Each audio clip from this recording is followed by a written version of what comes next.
I'm Chris Murphy. And I'm Jennifer Logan. And we're the Community Theater Heroes. We host a weekly podcast where we interview theater companies, actors, casting directors, playwrights, composers, and other theater artists to give our listeners helpful advice, tips, and insight for their own careers. And life in general, because we believe that live theater has the power to make the world a better place.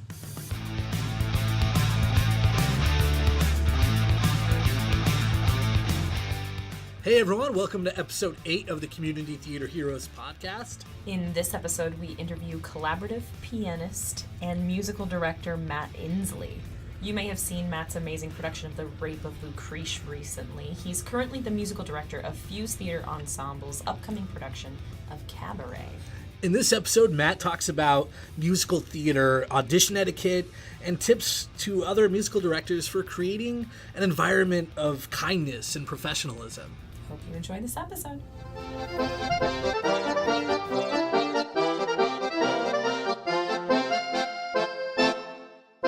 Hey everyone! We are so excited right now. Seriously? So excited. So excited. So excited. Who's here, Chris? Matt Insley. Hello. Hi. We have been trying to get you in here. I'm a busy person, but I'm here. He is so busy. Thank you so much for taking Yes, the time. just left rehearsal to come here. There's literally a girl in the other room. Just sitting there with sheet music, not knowing what to do. Damn podcast. Matt is a musical director, composer, collaborative Pianist. Let's give that some airtime. Pianist. Yes. Pianist. Collaborative pianist is Not the term. pianist. Not pianist. Or no. penis. Or not. Well, We must wrap our lips, tongue, and teeth around some diction. Great. Now we have to put a disclaimer on it. Good job, Chris. I didn't. It was a simple exercise. Okay. It's a simple exercise about diction. Oh my gosh, you're so busy. You are doing so many things right So many things. I've had the busiest season. Oh my gosh. Well, I saw half of the things that I just even know about conceptually. Well, I did Under the Influence, then I did Die Hard, then I did the Rape of Lucrece, now I'm doing Cradle Organ, then I'm doing Cabaret, Yes. and then Back to the Future, and then back to Die Hard, and then next year I'm doing Hair. All the while still helping work with some actors. Yeah, and for singers auditions. one-on-one. Still managing to do lots of prep sessions, still putting together, a fundraiser for a cause every other month. Big fundraiser. great. Yeah, we just raised $2,000 for the Lymphoma and Leukemia Society 2 weekends ago. And that was the Wow. Cabaret show we did here. Yeah. It was just Andy, bless his heart, as always. If I come to Andy and say I want to do something good for people, Andy will always say yes, have the space. Oh. So I've done 2 fundraisers now, one for SMRC and one for Lymphoma and Leukemia Society, and they both went really well. So it's about finding time to do that, and then of course there are bands that I have to play in, and Oh, wow. well, I gig, yeah. Well, I work in comedy. I underscore comics during their sets, so I could play comedy shows as well. Do you So really? yeah, and then sometimes I accompany drag queens. So I work in drag, comedy, live music, and theater. So So you're constantly working. You're busy. I play the piano for a living, meaning if I don't play all the time, number 1, I'll starve. Number 2, I'll go absolutely crazy. This is what keeps me grounded. So there's nothing that can be done about that.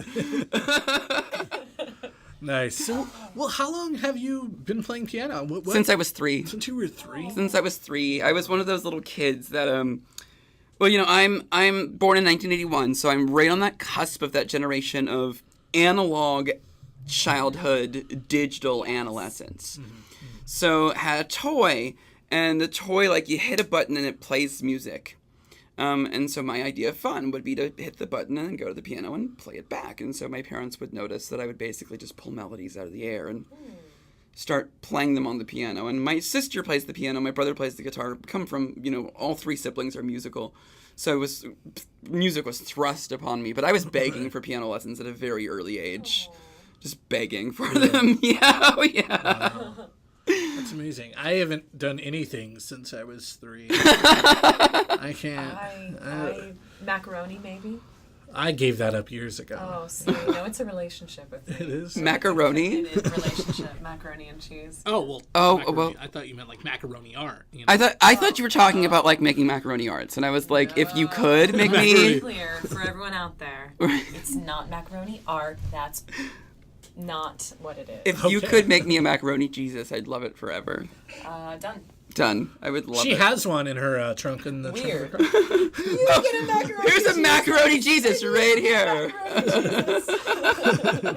Well, so what exactly was your origin story? Like, what got you into like theater? Like, Specifically, yeah, because there's so many things you could be doing. Oh my God. Oh, it's so. Well, I mean, it's just called being completely unstable for my entire 20s. I mean, that's the only way to explain how I got into theater. Like, I grew up in this tiny all-white town called Poquoson, Virginia. That is, it has heart, and there are good people in there, and I will not disparage it. I will just say that they vote 98.7% Republican, and sometimes they do very terrible things. But there are lots of people there with hearts of gold. So I grew up in a very community-oriented, service-oriented. My parents always taught me, to take care of people. But I inherited the crazy gene. So I inherited like the undiagnosed bipolar 20s. So I spun around 27 different states playing piano bar piano. Like, just, you don't even understand. Like, and then landed in Portland about 10 years ago. And then, What was it about Portland that made it stick? Just the way that life worked out. I got to Portland. Within about 3 months, tested positive for HIV. Mm-hmm. So then the question was, okay, how do I handle this? My mother is like, dude, come home. I'm your mom. I have questions. Yeah. So I went 3,000 miles away for about 4.5 months, did the whole preliminary HIV stuff, got on the meds, we did the family thing, came back. As soon as I came back, within a day, there was an article on Craigslist that somebody had taken a music directing job, and it turns out the job was too hard for them. And so I went in, sight read the score the first day, and just was established from that point on as just like Matt, the music director. Yeah. And then the work just kept going and going and going. Yeah. Wow. I noticed that too, and a lot of it, we're Facebook friends, so I don't like to brag. I'm one of his many. So I noticed a lot of your stuff is networking and is community based. Like, it has to be. It's so. How do you build those relationships? What advice would you give for other musical directors or musicians in general trying to build? It's just for life in general. It's outside of musicians. It's called, pardon my language, give a shit. That's just all it is, right? Like, I think that people are struggling to learn that lesson, especially in this particular environment. It's really easy to dismiss each other. Environment meaning? Politically charged, Okay. American. Sure. It's very easy for us to dismiss each other. So giving a shit is coming a little harder these days for a lot of people. Yes. For me, that is really super simple for me, because having been to prison, if I learned how to sit at a table and play cribbage with a murderer, I'm pretty sure that I could have a conversation with a Trump voter. Absolutely. Just gonna say it. You know what I mean? Absolutely.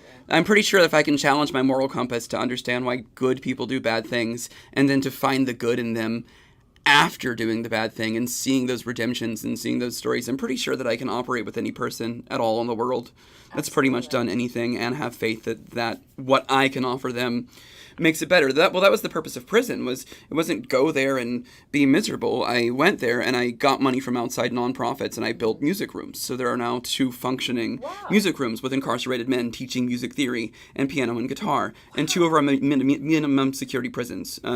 So great. So leave it better than you find it. That's what I was taught, and that's what you freaking do. Yeah. So I'm trying to bring that into the theater world.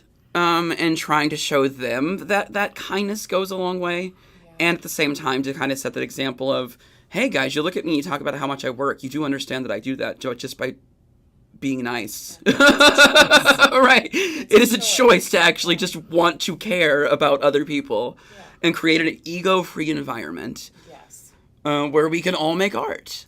So fortunately, people see that drive in me, and they give me work, and I get to keep doing it. That's great. It's wonderful. What are you working on right now?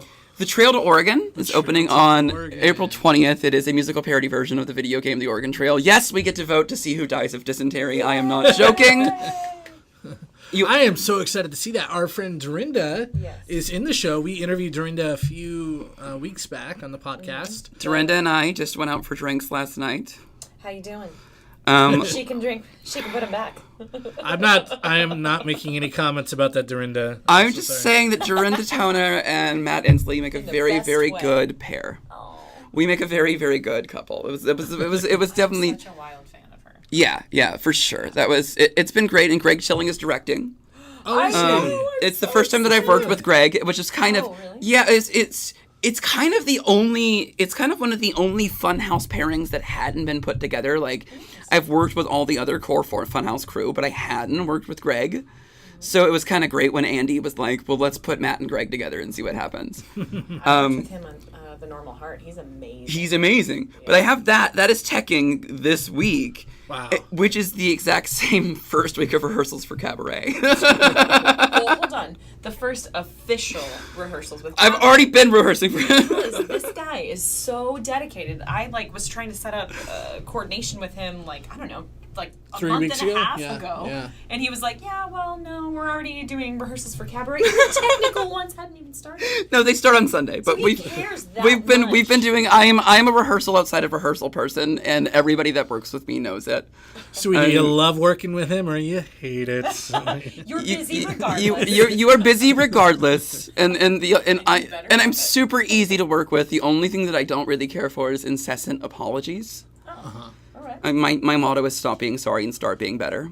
Do you get a lot of actors that are very apologetic during rehearsal? Actors can be very apologetic sometimes in auditions and sometimes in rehearsal. They didn't get it right, so therefore they apologize. And I'm just not that. I don't operate that way. I'm like, no, you just do it again. Mm-hmm. Right? I mean, Yeah. we both acknowledged. It can acknowledge that we got this wrong without going through this. I pardon you every time that you make a mistake because I just don't have time. Well, that's a weird power thing, too. And it's Right. really cool that you Yeah. sidestep Right. that. Exactly. Right. We're all I just don't. making art. Right. We're all just doing this. Let's just. Right. Yeah. I don't need to. Your pardon. I accept your apology for messing up something that you've never done before. Let me be so hard on you right now for that. You know what I mean? Right. Why do you think that is? Why do you think there are actors that are so apologetic? Have you worked with other musical directors that have been more difficult and hard on people? I personally don't make a lot of comments about what other music directors do because of the fact that I don't get to work with a lot of other music directors because we do the same thing. Right. Mm-hmm. I just know that I've definitely been told that I have a very much so different style than many other people, and it makes people feel incredibly supported and looked after. So That's so important. well, it's, for example, something that I do that I discovered that music directors weren't doing in this town, and that when you do a show, you have fight call, and you have dance call, right? So you always get to practice your fight, you always get to practice your dance. Well, screw you, I want song call. Ooh. To heck with that. There's 10 minutes every single night where the band is in place, and any actor can come to me and to that band and say, this was rough for me last night.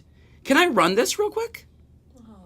Just that little space that the actors own every night. It's their song call. Right. I don't tell them what to do. They generally get together and say, you know something, let's all do this one thing every night for song call. Right. But they made it. I didn't do it. Wow. But I started advocating for song call probably about 2.5 years ago. And it's changed the relationship that the musicians in the band has with the actors because they get even closer. Right. That There's makes just sense. right, and I'm a big thing of I don't like musicians being treated like the help, which can Does that happen a lot? more than you know. Does it? When we get to the part where we talk about how to behave appropriately in auditions, we can have lots of conversations about what it's like being treated like the help. Now, 'cause we're on a roll. Let's go. Let's actually talk about that. Pianist audition etiquette leaves a lot to be desired in Portland, Oregon sometimes, and it is. I can't comment on how the director thinks of you. All I can comment on the fact is that when you audition, the very first person that you walk into and speak to is someone like me. The very first interaction that the director sees is how you are speaking to a musician, that you have some given choices. It's just a pianist that's there that's getting paid and blah, whatever, nothing. Or you can choose to say, this is someone here who hopefully gives a whole lot of a shit about me, who is here to help me get a job. Yes. And you approach them as a collaborator with all the information in the world, the tempo. Don't make me pull it out of you, right? But there's a graciousness that you can greet your accompanist where they feel like that you trust them and that they trust you. So yeah, there's a lot of that. There's a lot of people that just kind of approach you like, whatever, you're just the pianist. Obviously, you're good and you know what you're going to do, right? But what if they missed explaining something in your song and you messed it up?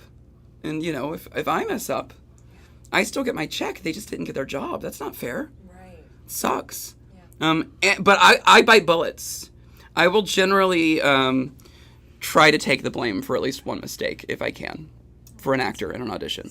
To give them, if it's... Give them another chance. Yeah, if it's a bullet that I'm, comfortable... If it's a bullet that I'm comfortable being like, something, maybe I made you do that. Let's do that again. I'll generally try to give it to them once.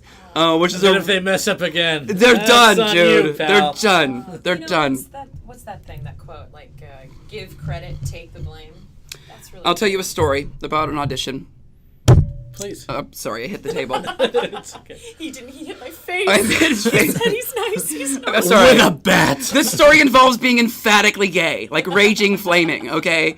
So, I'm auditioning for a show, and no name shall be said, and it's so long ago this person is probably gone, but I care a lot when I'm playing for your audition, and I'm looking at the lyrics, and what she is singing is not what's on the page, and I'm looking at the notes, and it doesn't match what she's singing, and the chords don't match, and I stop, and I go, I don't know what's going on. I'm trying really hard to help you. And she looks at me and she says, do you see the little black dots on the page? That's what you pay attention to. Whoa. No. And I was just like, do you see which side of the table we are on, respectively here? I am on the give you a job side. You're on the need a job side. This will never, ever, ever be inverted, my friend. I'm never going to come to you going for a job, but you really just screwed up. Yeah, the director just looked at me like, Matt Insley, I know you're just gonna rip her apart, so just go. But absolutely had some. Don't say that. Don't you not say that to accompanists in auditions. Be nice to your accompaniist. Your musical collaborator. Right, to your collaborative pianist. Pianist. Collaborative pianist. All right. Yes. I'm gonna do it. Absolutely. Oh my gosh. Wow. Oh yeah, I've cannot seen believe some. that. I've seen them. Oh yeah, I've seen people mess up their song and then immediately throw the pianist under the bus before leaving the door because they think that's professional. Who It's is doing this? it's Probably people. a lot of people. Human decency. Well, it's. I think that people are taking prep classes for auditions. For musicals, but I don't think that they're taking it with music directors enough. I think they're taking it from other actors. I think they're taking it from directors. Really good I think they need to be taking it from music directors. To source it directly. Yeah, it's true. You know what I mean? You see those classes all the time too. Like every theater, every company, every actor. Oh, I'm offering this, audition prep class, and at the end of the day, I have a bit of an axe swinging power in the sense that I can cut a director's knees off when they say this person is perfect, and I have to look at them and say they're just not vocally capable. Wow. You know what I mean? I do have that call. I generally stay away from. I let the director form that vision, but then I do come in and say, I could work with that person. Yeah. Yes, that person's great. That person could be great, but I really wouldn't enjoy it. You know what I mean? You have to think about all those things. That goes back to what we were talking to Andy in one of the last episodes, and Andy was talking about how... it'll probably air after this episode, though, actually. He was talking about how there's some actors that he has in mind for certain projects, and he's like, well, this person might not be the strongest singer, but what I do is I enjoy working with them so much that we will work for them. We will create music for them, which just builds into... Leave it better than you found it. It's exactly like I said, Burger. Leave it better than you found it. Always. It's not about right. I mean, it's not about. Oh man, I'm so glad you gave me this part. You know, I don't read any music at all, and so well, that's great. I'm glad you don't read any music. We're still going to talk in musical terms during this rehearsal, and when you leave, you will know more about music, and that's how it's going to work. Yeah. Right? I'm not spoon feeding you things letter by letter because you can't read music. You're going to learn to read the music. So, so we talked about just kind of a more of a broader, kinder etiquette for actors coming in when they're auditioning. What advice would you give to other collaborative pianists and stuff like that? Collaborative pianists. And other musical directors too. What kind to treat it like it's more than just a job. It's really the secret. I mean, to the fact that we work in art, and so we work in an emotionally raw environment, and we have to be receptive. And as music directors, we build unique relationships with every single person in the cast. And other than the stage manager, if you have a production where a stage manager travels with you, the music director is the person from day one to day end. Because the director's done as soon as the show is open. Right. That music director is there that entire time. So you really do have quite a role in terms of setting an environment. So I would say, given feedback that other actors have given me about other music directors, I would say that we could all stand to treat it more than just a job, for sure. Yeah. Yeah. Absolutely. Do you have any advice for directors that work with musical directors? It's called a musical, not a dancical, not an actical. Know your role and shut your hole. That's what I have to say. Direct. That is direct. It is not it is not an actical. It is not a dancical. Stop cutting my overtures. Stop cutting my entr'actes. Let my orchestra have their time in the sun. Cut some of your freaking kick lines. Okay? And no, you didn't need that many scene changes. That was rehearsed. You know, that's actually good advice for a lot of directors out there. I mean, there's so many shows that we see where the directors add these things that aren't in the script. Oh, I've done them myself. I've been in shows where there's just unnecessary crap. Yeah. You know, and just realized that Ronald McDonald is staring down at me from heaven in this picture, and it's freaking me out. We are in the clown room. Again. Which I'm pretty desensitized to. It's so funny. I work for so many different theater companies, but for some reason, it always ends up at the FunHouse Lounge. Have you noticed that? Except for Lucrece. Lucrece was at Imago. That's right. Which that soundtrack is out. I have to pump that, by the way. Please. Can I? Yeah. Really quickly? Yeah. I saw it, and it's wonderful. Oh, the music, it just accompanies it so well, and the words and the music. Oh. It's a one-woman chamber music adaptation of Shakespeare's long-form poem, The Rape of Lucrece, starring Jessica Tidd, playing all 5 characters. Carries a heavy, to use a Portland term, trigger warning. That should go without being said. It is available on Spotify, Apple Music, iTunes, everywhere that you can buy and sell. And if you don't want to buy it, just stream it, because we still make some money if you stream it. Just turn it on at night. Oh my gosh. You know. And that project you had started, 2 years? 2 years ago. We wrote it. Did a first production, and then had the funding for an album. So then I created string trio parts, and then went and recorded with the live string trio and made an album.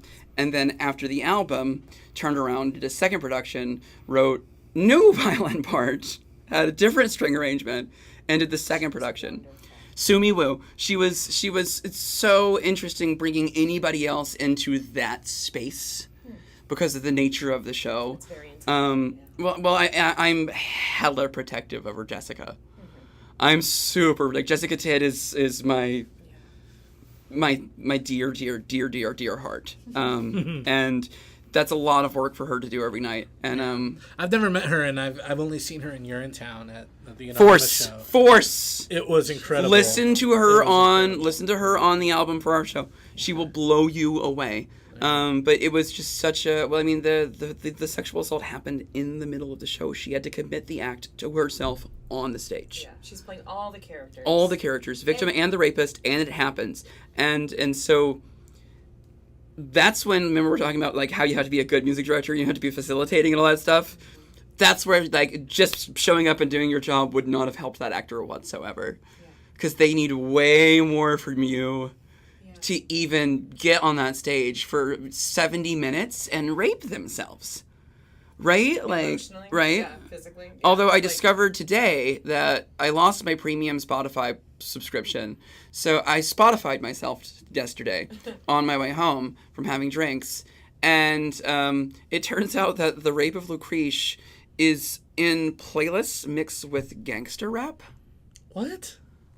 That's weird. That is weird. Yeah. Let's so contact Spotify about that. At first I was like, I'm like, am I supposed to find humor in this? And then like, I'm like, no, I don't think that I actually want to see people talking about shooting up hoes and a woman pleading for her life in the same set. Spotify, what are you doing? Right. I'm so glad that I get money every time this is streamed, but this doesn't feel like, right? I mean, I'm even familiar with the piece, and I was, going from Tupac to Jessica Tidd was a bit strange. Interesting.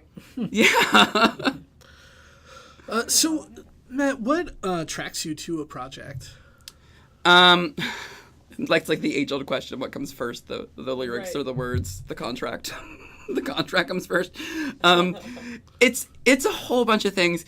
Generally, I don't say no. It depends on who it's with. Mm-hmm. That's the big thing for me. And I've been around town long enough now, and I've established a reputation long enough now where the people that I want to work with keep coming back to me and asking me to work with them. So I don't really get to work with a lot of new directors or stuff like that. I'm hoping with Hair that something like that might get to happen. I might get somebody new, but I work with Andy a lot. I work with Rusty Tennant a lot, who you guys know. Yes. Yeah. They're amazing. Well, we are so excited to see Oregon Trail. I'm gonna check it out. Cabaret, too. Yeah. And Cabaret. And then we're doing Back to the Future. So just remember, I have everything. I have so many things. So many things. So many things. Well, Matt, we've really enjoyed having you on the show today. Awesome. Is there anything else you want to say to our listeners before we call it good? It's just the same thing, which is just be very, very, very, very, very, very kind. I'm a huge Doctor Who fan. And when the Doctor generated this year, he said the best line that a Doctor ever has ever said ever, which is, always try to be nice, but never fail to be kind. And I think it's like one of the most beautiful things ever, because it symbolizes what's going on in this hectic, frenetic, angry, it's so easy to hate each other world. Just stop, build bridges, and freaking be nice. Yeah. That's all it's for me, really. It's just be nice to each other, please. Right on. Okay. Well, thank you so much, Matt. We are so excited to see your upcoming shows. Yay! Thank you.